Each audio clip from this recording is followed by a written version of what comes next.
कल पिछले दिनों सहरसा जिला में अनेक प्रखंड हैं। इसमें एक प्रखंड है जो पतरघट पंचायत, पतरघट ब्लॉक है। उसमें पतरघट ब्लॉक में यादव जी, दोनों परिवार यादव जी थे। जमीन का विवाद कोर्ट में चल रहा था। 8 कट्ठा जमीन का मामला था, कोर्ट में चल रहा था, तो कोई दिक्कत नहीं है। लेकिन एक पक्ष ने आकर के, लगभग 20-25 आदमी आकर के उसके घर में जो केस किया कोर्ट में, उसको उसके घर में आके मार दिया। उसकी पत्नी चिल्लाते रहे, पैर पकड़ते रही, लेकिन उसके पत्नी के सामने, परिवार के सामने, सबों के सामने में, दिन के उजाले में उसे गोली मार दी गई। और वहाँ से तो यह जो घटना हुई, यह बिहार का सच्चाई को बताता है। आज बिहार में सत्ता पक्ष में माननीय मुख्यमंत्री नीतीश कुमार जी हैं, विपक्ष में तेजस्वी यादव जी हैं। इसके पहले आप देखे थे मुकेश सहनी के पिताजी को उसी के घर में मार दिया गया था उसको। आज बिहार में आपको आपके घर में घुस करके दिन के उजाले में अपराधी मार देंगे। आपने पटना में देखा था कि विद्यार्थी गया था लॉ का परीक्षा देने के लिए, प्रिंस राज सिंह, और उसको कैंपस में ही परीक्षा वहाँ पर बैठा हुआ था आपराधिक प्रवृत्ति का सभी लोग। वहाँ पर पुलिस बल नहीं थी और उसको ईंट पत्थर से मार ही दिया। तो आप इसको क्या दिखा रहे हैं बिहार में?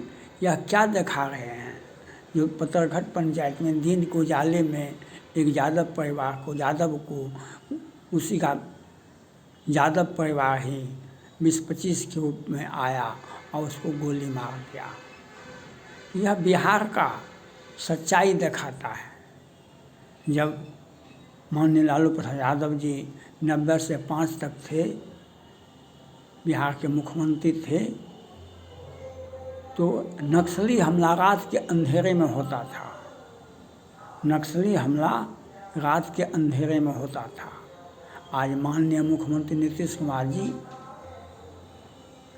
20 वर्षों से ये मुख्यमंत्री हैं बिहार में। तेजस्वी यादव जी भी कई एक बार उप मुख्यमंत्री बने हैं बिहार में। लेकिन आज नक्सली हमला दिन के उजाले में होता है। आज नक्सली हमला दिन के उजाले में होता है, पहले रात के अंधेरे में होता था। आप रोहिंग्या मुसलमानों की बात करते हैं, आप किसी रोहिंग्या मुसलमान से लड़ जाइए, वह 25 के 50 के 100 के बीच में आ जाएगा। वह आप अकेले वहाँ पर रहेंगे, आपके साथ क्या होगा ये तो भगवान भी नहीं बता सकते हैं। आज वही अराजक की स्थिति हर प्रखंड में, हर पंचायत में है। आज बिहार में नक्सली हमला दिन के उजाले में होता है। इसके लिए तेजस्वी यादव जी भी जिम्मेवार हैं और नीतीश कुमार जी का तो सौजन्य है, क्योंकि एक भी केस ट्रायल नहीं होता है। एक भी केस का ट्रायल, और बस चंद दिनों के बाद जमानत हो जाएगा। चंद दिनों के बाद जमानत हो जाएगा, बस हो गया, खेला ख़त्म। और ये अराजक की स्थिति बिहार में है। बिहार की जनता को सोचना चाहिए, ये दोनों गठबंधन अगर सत्ता में आती है तो आपके लिए जीना मुश्किल हो जाएगा, आपको बिहार में रहना मुश्किल हो जाएगा, क्योंकि रोहिंग्या मुसलमान का जो हॉबी है वह समाज में अन्य जातियों, यादव जाति में भी वह प्रवेश कर गया है।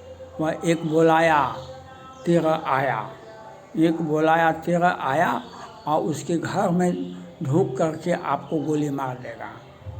ये अराजक स्थिति के लिए बिहार और बिहार सरकार के मुख्यमंत्री जी कहते हैं जो हमको विशेष राज्य का दर्जा चाहिए।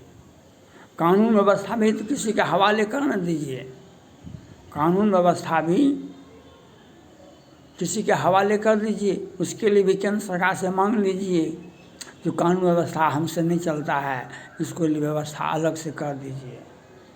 तेजस्वी यादव जी ये बताइए, जो आप यादव जी ने यादव जी को गोली मार दी दिन को जाले में, ये कहाँ तक न्यायोचित है और इसके लिए कौन जिम्मेवार है? इसके लिए सत्ता पक्ष और विपक्ष दोनों जिम्मेवार हैं। ये नक्सली हमला दिन को उजाले में हो रहा है, इसको कोई स्वीकार नहीं करता है, कोई नहीं कहेगा कि नक्सली हमला हुआ है, लेकिन ये नक्सली हमला के सिवा और कुछ भी नहीं है। ये कानून व्यवस्था बिहार में कहीं भी नहीं है। बिहार में कानून व्यवस्था नाम का कोई चीज़ है ही नहीं। जिसको अपराधी जिसको चाहे जिसको टारगेट कर ले उसको उसी के घर में जाकर के गोली मार देगा। इसके लिए मैंने पहले भी लोगों से अपील किया था, हिंदू से, मुसलमान से, सिख से, ईसाई से, आप घर में रहें कि घर से बाहर निकलें, आप अपने भगवान का नाम लेकर के उठें बैठें। आप जिस भी भगवान को मानते हैं, जो भी धर्म को मानते हैं, आप उसका धर्म ग्रंथ का अध्ययन करते हैं, क्योंकि आपको रक्षा बिहार सरकार नहीं करेगी, बिहार पुलिस आपकी रक्षा नहीं करेगी। बिहार सरकार, बिहार में कानून व्यवस्था नहीं है, बिहार में कानून व्यवस्था नाम का कोई चीज़ है ही नहीं। अपराधियों का तांडव है, अपराधियों का तांडव है, उसमें आपको दिन उजाले में मार दिया जाएगा, आपके घर में घुस कर के मार दिया जाएगा। 2500 आदमी आएगा तो आप क्या करेंगे? आपके घर में उतने लोग तो हैं नहीं। यह स्थिति बिहार के लिए है, यह इसके लिए चिंता का विषय है। जो सा रोपे पेड़ बबूर का आम कहाँ से होए, रोपे रोपे पेड़ बबूल का आम कहाँ से होए। आज इसके लिए बिहार का जदयू और बिहार का राजद, ये दोनों जिम्मेवार हैं। आपने देखा होगा ये नक्सली हमला मधुबनी के बेनीपट्टी के मोहम्मदपुर में हुआ था। दिन को उजाले में बिहार सरकार कहती थी हम देखते हैं, हम देख रहे हैं। कटिहार में मोहना ठाकुर ने 5 यादव की हत्या कर दी। दिन को उजाले में बिहार सरकार ने कहा हम देखते हैं। अपराधियों का 6 महीना के बाद सरेंडर कर देता है।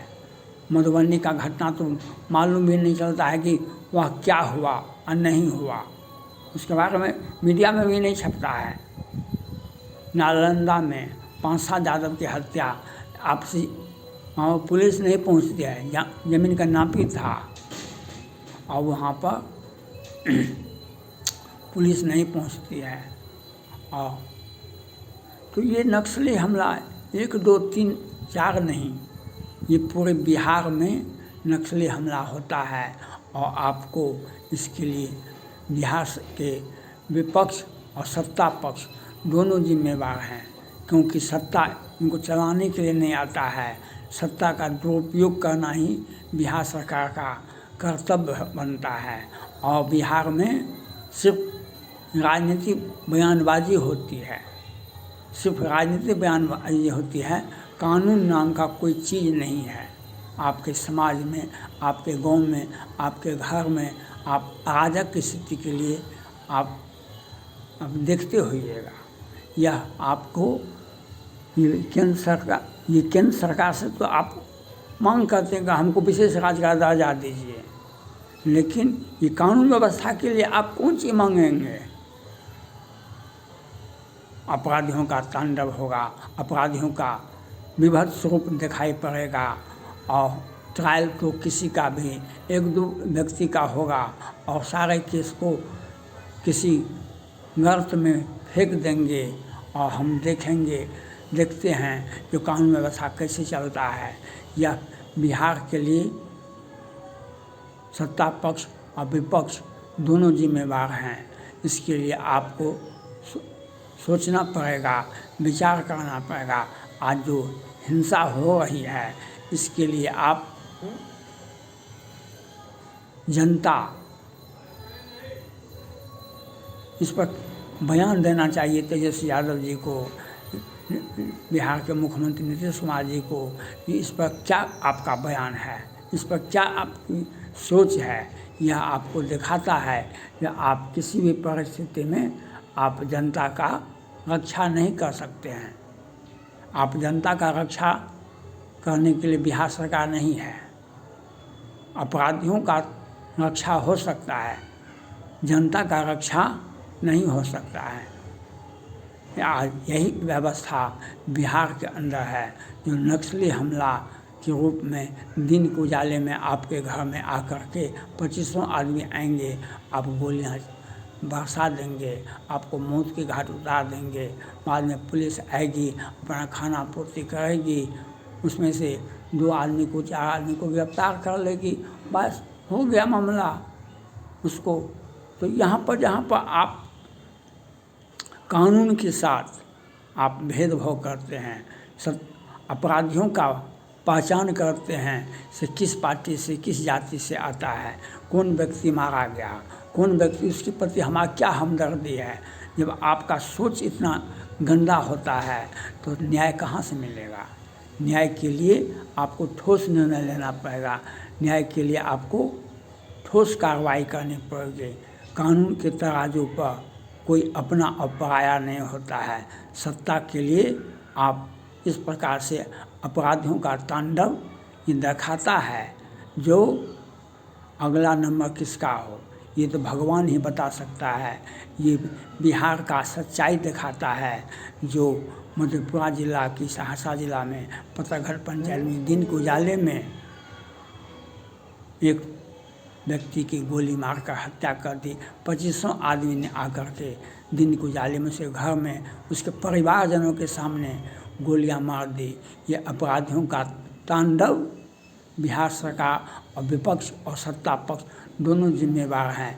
जो अराजक की स्थिति आपने बनाया उसी का फल फूल आपको मिल रहा है। इसके लिए आप जिम्मेवार हैं, इसके लिए बिहार सरकार और विपक्ष दोनों जिम्मेवार हैं। क्योंकि आपको हर हाल में कानून मर्यादित भाषा का प्रयोग करना चाहिए। कानून मर्यादित भाषा सिर्फ जातिगत जनगणना के लिए आप अराजक की स्थिति पैदा करते थे, रामायण की व्याख्या करते थे, लेकिन आज कानून व्यवस्था पर आप बयान भी नहीं दे सकते हैं। आप बयान भी नहीं दे सकते हैं और अपने अपराधियों का भी पहचान अपने समर्थक के रूप में देखते हैं। तो यही तांडव होता रहेगा बिहार में। इसके लिए आप जिम्मेवार हैं, इसके लिए बिहार सरकार और विपक्ष दोनों जिम्मेवार हैं। थैंक्स।